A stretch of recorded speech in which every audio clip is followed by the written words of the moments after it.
Watch as Fox Business wrestles and wriggles and finally kind of barely admits that Trump's crypto schemes are a little bit of a conflict of interest. The Trump family just launched a brand new cryptocurrency. It is called WLFI.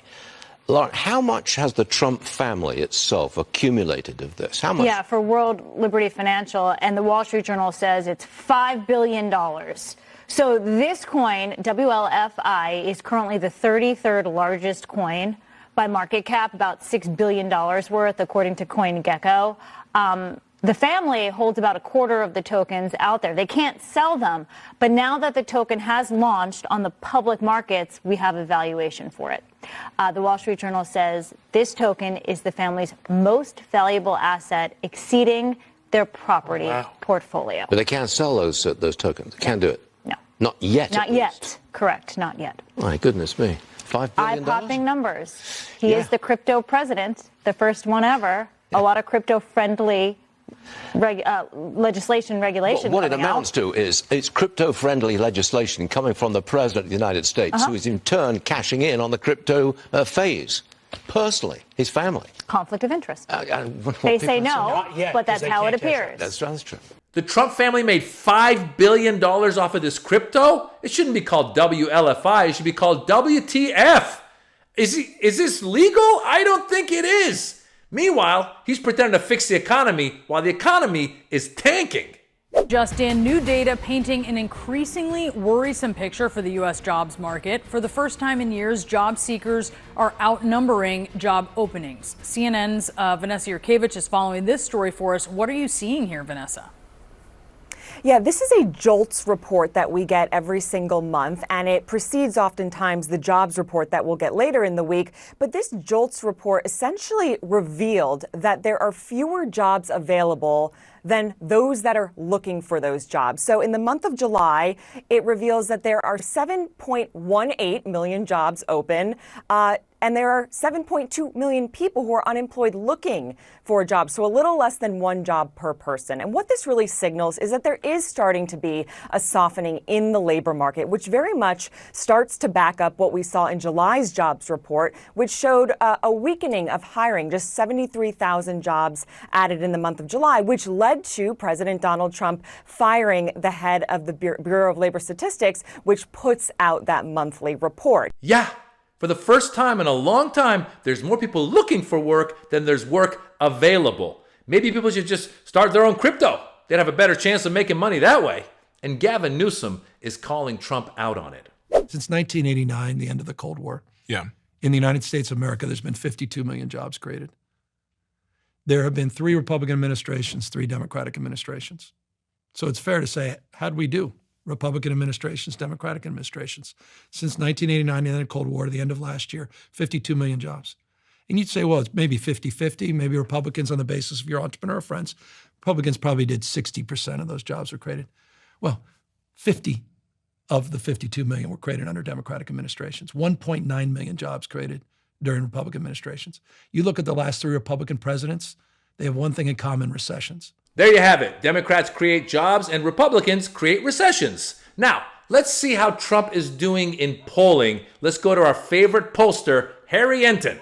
Let me just say, this is an abject disaster. Abject disaster for the President of the United States. You mentioned it, Jessica. Look, voters on Trump and inflation. He won the 2024 election because he was more entrusted on inflation than Kamala Harris was, led by a margin of 9 points. Look at where his net approval stands today, though, on inflation. My goodness gracious. Into the gutter we go, underwater we go. He's 25 points underwater. My goodness gracious. That is where the Little Mermaid is, and he is matching the Little Mermaid. That's how far underwater he is on the issue that got him elected. He led on by 9 points on it last year, and now he's 25 points underwater. As I said, this is a complete and total disaster for the President of the United States. 25 points underwater? That's deep underwater. That's some deep sea diving right there. If the economy were a Yelp page, Trump's review would be 1 star. Promised cheaper prices, delivered a Ponzi scheme. You don't have to be a Democrat or a Republican to feel as if the government's not serving your needs. And they are saying, we are listening to you. We hear the real problems you have. Affordability is a huge deal. institutional politicians have been telling people it's not a real deal. It's 2.9%. And, it's like the old joke, who are you going to believe, me or your own eyes? And Americans choose to believe their own eyes. And there's Tom Steyer. Remember, he ran for president and he's saying, look, I don't care what you say, but everyone's feeling the crunch. I'm feeling the crunch. I'm sure you're feeling the crunch. Everyone has seen prices go up. Trump promised to bring prices down. Day one, egg prices will come down. All the costs will go down. Inflation will go down. Employment will go up. Interest rates will go down. That's what he promised. And he delivered zero of that. Matter of fact, he delivered chaos on the other side. By implementing these nonsensical tariffs, nobody quite has figured out what the incentive is for these tariffs, except for him to be able to say, look, I'm getting tariffs from these countries that are importing stuff, and they have to pay an extra tariff. That's what he says. He goes, they're paying for it, and that money then will go to offset my big, beautiful bill that's giving a tax break to the billionaires. That's what he says. But you and I all both know that it's not China that's paying for the tariffs. It's not Vietnam. It's none of these countries. We end up paying for the tariffs. It's just common sense. If you have a product in China and you're importing it to America, let's say you're importing washing machines to go to Home Depot, and there's a tariff of 25%, you think China's going to go, you know what? We're going to do a favor. We're going to do a solid this time, America. We'll just take it. We'll eat that tariff. Don't worry about it. No, they're going to raise the price, and then it'll go to Home Depot. You think Home Depot will say, you know what? I don't need the profits. I'm just going to go ahead and eat this. No, then the price is paid by you, by me, and we're feeling it. And meanwhile, Donald Trump's over there running his little Ponzi scheme, getting rich. He's gotten more rich than any president ever from his first 6-7 months in the office. He's just benefiting left and right. He is a master charlatan, and he tricked his constituents for them to think that he cares about them. Meanwhile, he's getting richer and richer. He's starting these crypto things. He's taking gifts from foreign governments. He's having people stay at his hotels and charging them. He is making money. He's charging people. He's charging the crypto bros to come to a dinner with him. He's making money hand over fist. And we're sitting here just, watching avocado prices go up because he decided to get into a trade war with Mexico and Canada and everybody.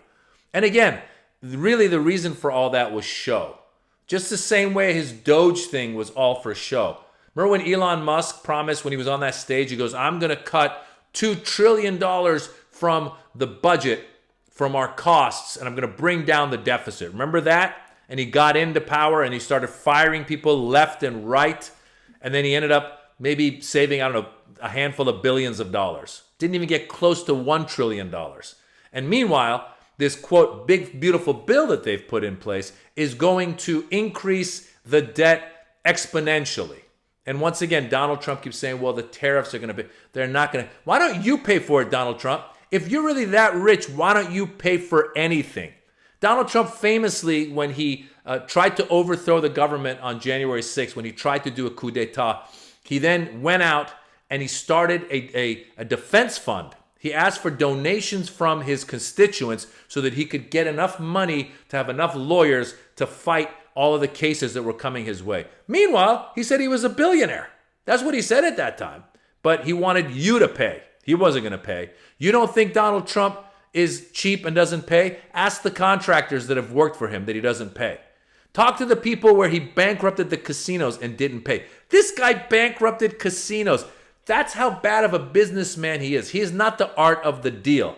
All right? He's the art of the steal. That's what it is. He knows how to steal from you, from me, from everyone he's worked with. Everyone that's worked with this guy has been burned, and now he's burning the country down because of so he can give his billionaire friends a tax break. That's what's going on. Even Fox Business is admitting this is a total conflict of interest.